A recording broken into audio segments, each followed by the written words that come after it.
As an industry, I would say that where impact fits is as part of the continuum. If we look at ESG, where a lot of the industry still discusses ESG integration and risk, it will be moving from there towards sustainability themed assets across different asset classes, but ultimately it's going to finish with impact. And that means the impact and the outcome of the way that we invest. And if we look at the fact that the market is estimated as of 2021 to be 1.2 trillion, but we still have this finance gap that's been estimated at 4.3 trillion in terms of SDGs, we have a huge ways to go. But what we see is huge interest from our client base, a lot of interest in terms of regulating it so that clients understand what it means.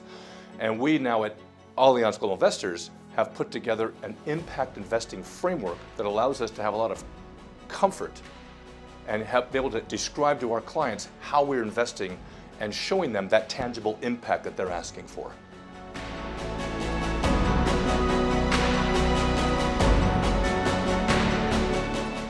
One of the biggest challenges that we face as active investors, and looking specifically at the large topic of ESG, sustainable and impact investing, is how do we gather the data?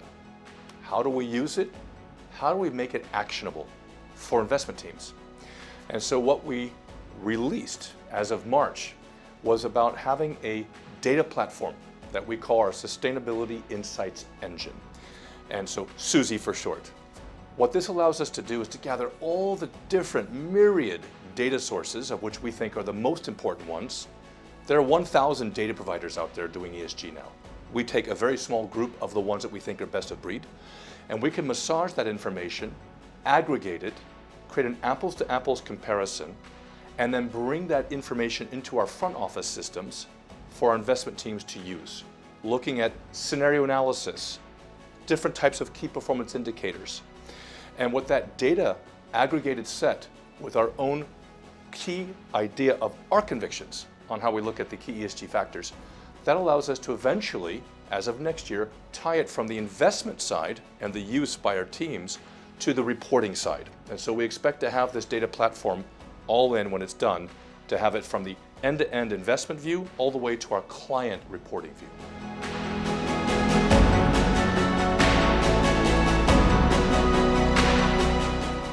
There are lots of events, and so we have to be very careful on the ones we attend and where we want to spend our time preparing for.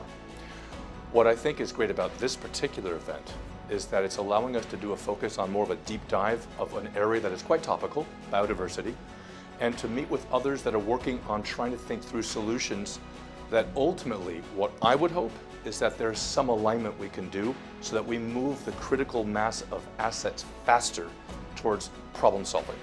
And so one of the things that we get to do here is to compare notes.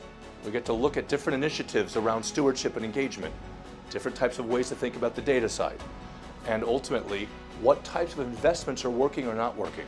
So it is a great event to bring together quite an expert group to think about where we're at, take stock, and then to think about also what initiatives to start focusing on going forward.